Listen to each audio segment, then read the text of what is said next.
Bonjour et bienvenue dans le cours d'aujourd'hui. Avant de commencer, je vais vous demander de vous installer confortablement, de chercher vos affaires, de ne pas prendre des notes. C'est bon, ça y est, vous êtes prêts? Très bien, suivez avec moi. Dans le cadre de la nouvelle réaliste, nous allons entamer une séance de compréhension de l'écrit.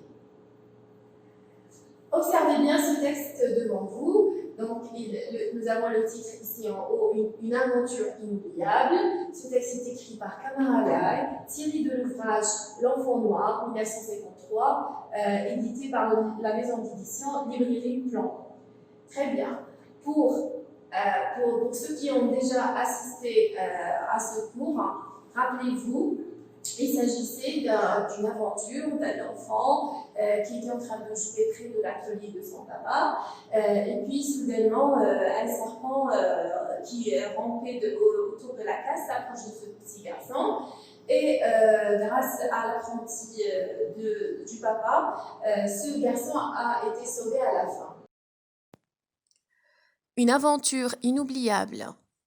J'étais enfant et je jouais près de la case de mon père. Quel âge avais-je en ce temps-là? Je ne me rappelle pas exactement. Je devais être très jeune encore, 5 ans ou 6 ans peut-être.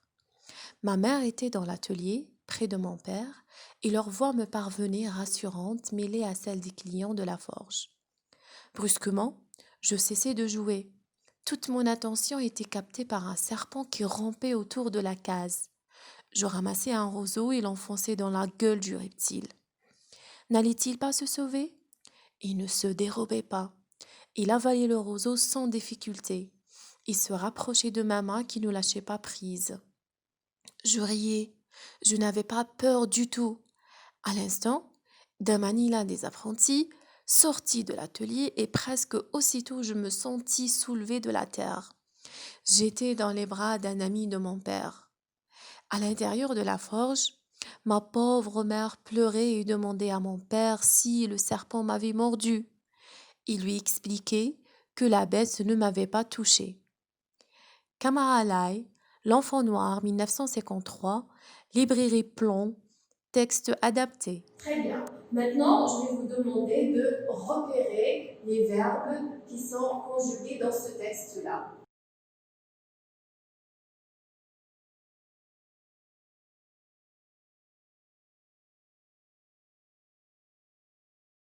Commençons par le début de ce texte. J'étais enfant. Très bien. Donc, j'étais, c'est un verbe conjugué à l'imparfait. Très bien. J'étais enfant et je jouais près de la case de mon père. Je jouais. Quel âge avais-je en ce temps-là? Je ne me rappelle pas exactement. Je devais être très jeune, 5 ou 6 ans peut-être. Ma mère était dans l'atelier près de mon père et leur voix me parvenait, rassurante, mêlée à celle des clients de la forge. Brusquement, je cessai de jouer, toute mon attention était captée par un serpent qui rampait autour de la case. Je ramassai un roseau et l'enfonçai dans la gueule du reptile. N'allait-il pas se sauver? Il ne se dérobait pas, il avalait le roseau sans difficulté, il se rapprochait de ma main qui ne lâchait pas prise. Je riais très bien, je n'avais pas peur du tout. À l'instant, Damanila des apprentis sortit de l'atelier et presque aussitôt je me sentis soulevée de la terre. J'étais dans les bras d'un ami de mon père. Très bien. Continuons. À l'intérieur de la forge, ma pauvre mère pleurait et demandait à mon père si le serpent m'avait mordu. Très bien. Il lui expliquait que la bête ne m'avait pas touché. Très bien. Maintenant, observez bien ces verbes soulignés. Qu'est-ce que vous remarquez? Donc, vous remarquez qu'on a utilisé des couleurs différentes. Nous allons découvrir maintenant pourquoi. J'étais enfant et je jouais près de la case de mon père. Là, le narrateur, là, on est en train de décrire ici, si vous voulez, Quel âge avais-je? C'est encore l'imparfait. AIS, c'est l'imparfait. Très bien. Quel âge avais-je en ce temps-là? Je ne me rappelle pas exactement. Là, c'est souligné en bleu. Pourquoi? Parce que c'est quoi? C'est quel temps? C'est le présent. Très bien. Nous allons voir tout à l'heure pourquoi. Je devais, AIS, c'est l'imparfait. Très bien. Être très jeune encore. 5 ou 6 ans peut-être. Ma mère était, a été, donc c'est l'imparfait. Très bien. Dans l'atelier près de mon père, et l'envoi me parvenait, A-I-E-N-T, parce que c'est le père et la maman. Donc les deux, il avec S, A-I-E-N-T, c'est l'imparfait. Très bien. Rassurante, mêlée à celle du client de la forge. Brusquement, je cessais de jouer. Ah, regardez bien ici. Cesser, c'est la terminaison, c'est AI. Donc AI, c'est quel temps? Est-ce que c'est l'imparfait? Non, c'est pas l'imparfait. Donc c'est le passé simple. Un petit rappel. Par exemple, on prend le verbe réviser. Comment le conjugue au passé simple? Donc, je révisais, tu révisas, il ou elle révisa, nous révisâmes, vous révisâtes, il ou elle révisa. Très bien. Toute mon attention était. Ah là, c'est le AIT, donc c'est l'imparfait qui revient. Capté par un serpent qui rompait. Pareillement, le AIT, donc c'est l'imparfait autour de la case. Je ramassais, là c'est le AI, donc c'est le passé simple qui revient. Un roseau et l'enfoncer dans la gueule du reptile. N'allait-il pas se sauver? Aller, donc aller, c'est le verbe aller imparfait. Il ne se dérobait pas. Pareillement, c'est imparfait. Il avalait le roseau, AIT, c'est imparfait. Sans difficulté, il se rapprochait de ma main qui ne lâchait pas prise. Je riais, je n'avais pas peur du tout. Et puis là, nous avons sorti. Regardez bien, c'est le verbe sortir, troisième groupe, au passé simple. C'est Damani qui est comme ça sorti de l'atelier. Et presque aussitôt, je me sentis, IS, c'est le passé simple, soulevé de la terre, j'étais. Et puis là, nous avons l'imparfait qui revient. J'étais dans les bras d'un ami de mon père. À l'intérieur de la forge, ma pauvre mère pleurait. A été, c'est l'imparfait. Très bien. Et demandait. A été, c'est l'imparfait. À mon père, si le serpent m'avait mordu. Ah, là, nous avons l'auxiliaire avoir qui conjuguait l'imparfait, plus le participe passé. C'est quel temps là? Très bien, c'est le plus que parfait. Il lui expliquait que la bête, expliquer a été, c'est l'imparfait. Que la bête ne m'avait pas touché. Ah, là, c'est la même chose. C'est l'auxiliaire avoir qui est conjugué à l'imparfait, plus le participe passé. Donc, c'est le verbe toucher qui est conjugué au plus que parfait. Maintenant, si vous avez remarqué lors de cette lecture-là, vous avez remarqué un changement. On utilise l'imparfait, puis on passe au passé simple, puis on revient à l'imparfait, puis on passe au passé simple. Comme il y a eu le plus que parfait et le présent. Ça, vous les gardez. D'accord? Nous allons voir pourquoi. Maintenant, on va essayer de relire ensemble ce texte-là et voir quand est-ce qu'on passe de l'imparfait au passé simple, parce que ce sont les deux temps dominants dans le texte. Comme vous l'avez remarqué là, en rouge, c'est l'imparfait. En violet ou bien en mauve, c'est le passé simple. Donc, regardez au début de l'histoire. J'étais enfant et je jouais près de la case de mon père. Là, le narrateur il est en train de décrire la scène. C'est comme si on est en train de regarder un film et là, on nous décrit qu'est-ce qui est là, qu'est-ce qui est dans la scène. J'étais enfant et je jouais près de la case de mon père. On peut même s'imaginer avec ces personnages-là en train de regarder qu'est-ce qui se passe devant l'atelier. Quel âge avais-je en ce temps-là? C'est toujours imparfait. Je ne me rappelle pas exactement. Là, c'est le présent. Ah, tiens, pourquoi le narrateur va utiliser le présent? Parce que tout simplement, là, quand par exemple, moi je suis en train de raconter l'histoire, c'est au moment présent, c'est là maintenant que je me rappelle, c'est quand j'étais enfant. D'accord? On appelle ça le présent de narration. Nous allons expliquer tout à l'heure le présent de dénonciation. Et là, tout à l'heure, nous allons voir avec plus de détails l'utilisation de ce temps-là dans le récit. Continuons ensemble. Donc, je devais être très jeune encore. Donc là, on nous donne les détails. J'étais enfant, je jouais près de la table de mon père, j'étais jeune, Et puis, vous avez ma mère était dans l'atelier. Vous pouvez même imaginer, c'est ma mère qui était dans l'atelier, près de mon père. Et leur voix me parvenait. Là, on écrit des voix qui parvenaient jusqu'à moi, rassurantes, mêlées à celles des clients de la forge. Là, après, nous avons brusquement. Ah, là, il y a quelque chose qui va changer. Il y a une modification. Je cessais de jouer. Donc, c'est une action qui, dans le passé, elle est courte. Je cessais, c'est bon. Donc, l'enfant était en train de jouer et il arrête de jouer tout de suite. Toute mon attention était, là, on revient à l'imparfait. On est en train de décrire comment l'attention de l'enfant était. Donc, ou plutôt la réaction de l'enfant devant cet incident qui a surgi comme ça. Donc, était capté par un serpent qui rampait. Donc là, on peut même imaginer avec cet imparfait, il nous aide à imaginer le décor de l'histoire, qui rampait autour de la case. Après, je ramassais. Donc, c'est rapide, c'est l'enfant qui ramasse un roseau et l'enfonçait dans la gueule du reptile. Et là, après, on revient à l'imparfait. N'allait-il pas se sauver? Il ne se dérobait pas. Il avalait le roseau sans difficulté. Là, c'est des actions, mais c'est dans le passé. Donc, il se rapprochait de ma main, qui ne lâchait pas prise. Je riais, je n'avais pas peur du tout. À l'instant, Damanila des apprentis, donc, avant de passer à la suite, donc là, remarquez bien, il avalait, donc c'est bon, c'est vrai, c'est une action, hein, c'est dans le passé, c'est une action achevée, ça y est. Donc il avalait, ça y est, il a avalé le roseau, sans difficulté. Il se rapprochait de ma main, il ne lâchait pas prise. Donc c'est une description, on est en train de décrire comment le serpent a réagi. Je riais, je n'avais pas peur du tout. À l'instant d'Anamila des apprentis sortit. Donc c'est une action courte de l'atelier et presque aussitôt je me sentis soulevée de la terre.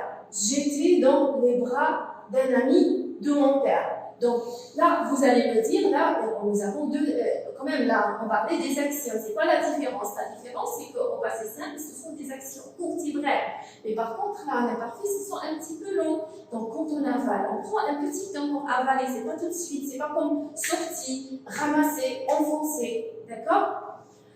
Maintenant, on passe à la dernière partie. À l'intérieur de la forge, ma pauvre mère pleurait. Donc, c'est toujours, on revient à la description. Quel a été l'état de la maman? Elle pleurait, elle demandait à mon père si le serpent, là, nous avons le plus que parfait, m'avait mordu. Regardez bien maintenant qu'est-ce qui va se passer. Donc, imaginez la scène, la maman qui est en train de pleurer et demander au papa qu'est-ce que si le serpent a mordu son enfant. Donc là, quand elle lui demande si le serpent m'avait mordu, donc c'est dans le passé, c'est avant qu'elle pleurait. Donc si vous voulez, c'est une action antérieure, avant le fait que la maman vient au papa et lui demande. Donc c'est ça l'utilisation, c'est de plus que parfait, c'est l'imparfait de l'imparfait, entre guillemets. Donc il lui expliquait, là on revient toujours à l'imparfait, que la bête ne m'avait pas mordu. C'est une action auparavant. D'accord? Très bien, vous remarquez ici que les deux temps dominants sont le passé simple et l'imparfait.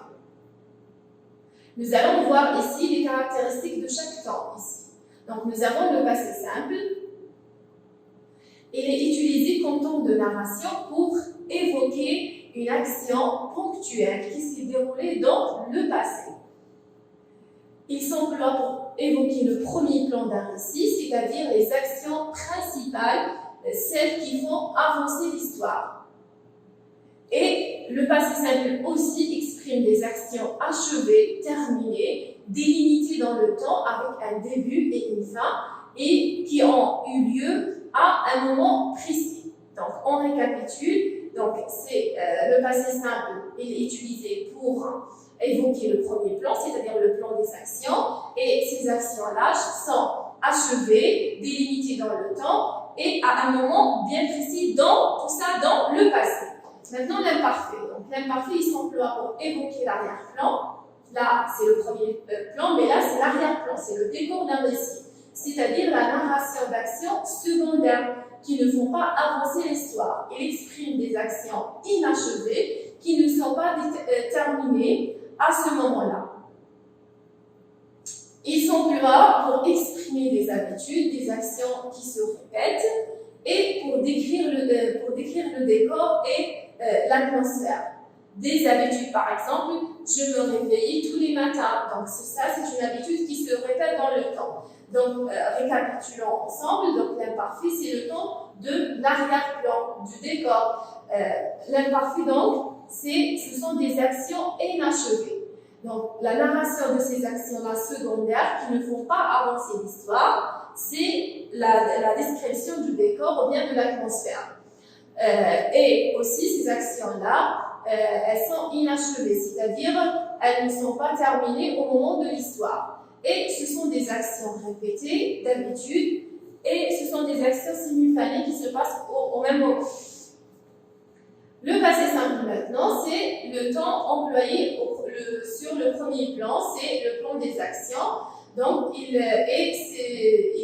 rapporte les actions principales qui font avancer l'histoire. Et ces actions-là, ce sont des actions terminées, délimitées dans le temps, avec un début et une fin qui ont eu lieu à un moment précis. Ce sont des actions uniques et des actions successives dans le passé. Le passé simple et l'imparfait donc sont des temps complémentaires dans un récit au passé.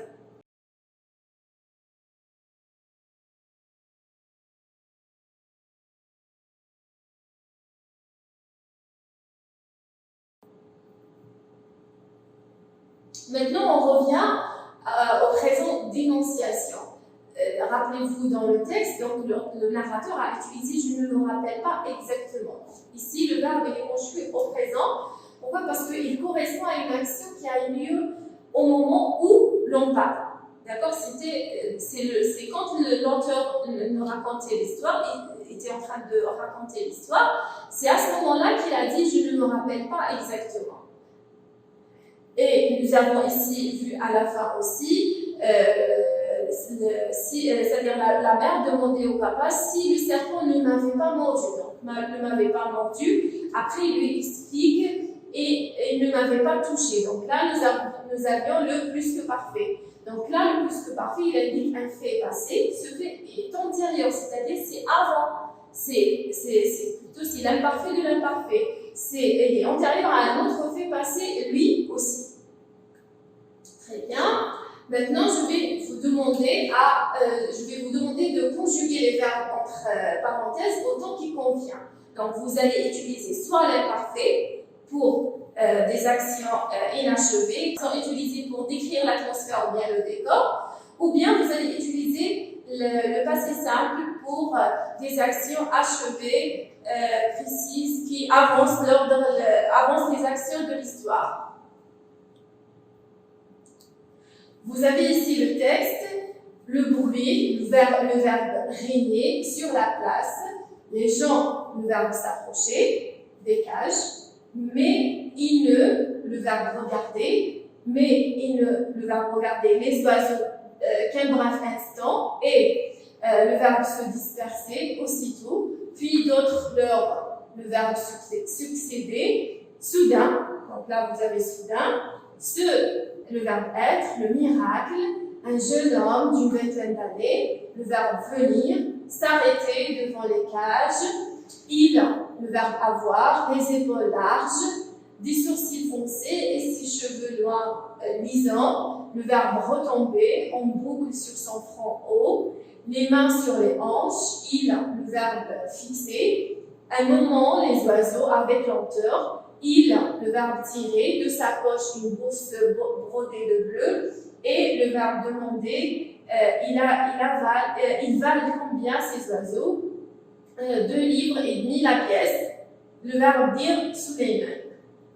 Donc, je vais vous laisser quelques instants pour conjuguer les verbes qui sont entre parenthèses et choisir le temps qui convient, soit l'imparfait, soit le passé simple. Maintenant, comme vous voyez ici, nous avons entouré soudain. Pourquoi? Parce que Oui, dites-moi pourquoi. Parce que ici, soudain marque le changement, la modification sur ici, là. Donc, vous pouvez prendre cet élément comme indice pour changer le temps des verbes que vous allez conjuguer.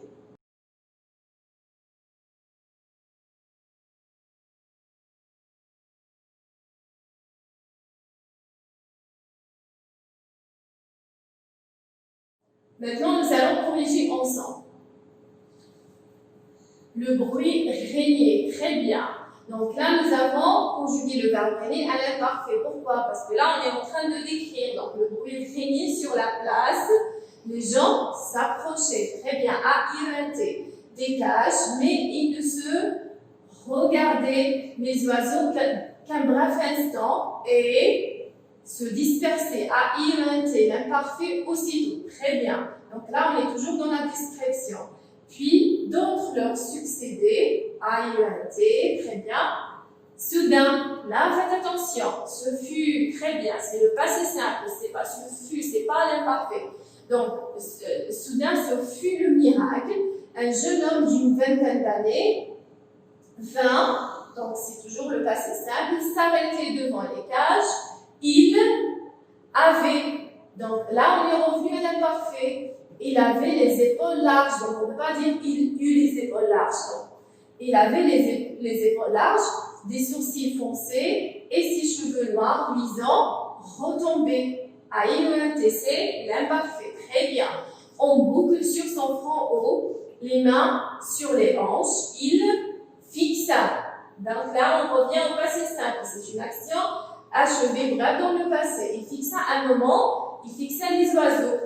Avec lenteur, il tira, très bien, c'est encore le passé simple, de sa poche une bourse brodée de bleu et demanda, très bien, il demanda, ils valent combien ces oiseaux? 2,5 livres la pièce, dit, c'est pas le présent, hein, c'est le passé simple sous les deux, très bien. Donc, si vous avez effectué cette conjugaison-là, je vous félicite très bien. Donc, vous avez pu distinguer entre l'utilisation via l'emploi du passé simple et de l'imparfait dans un récit. Donc, voilà, nous arrivons au terme de cette séance.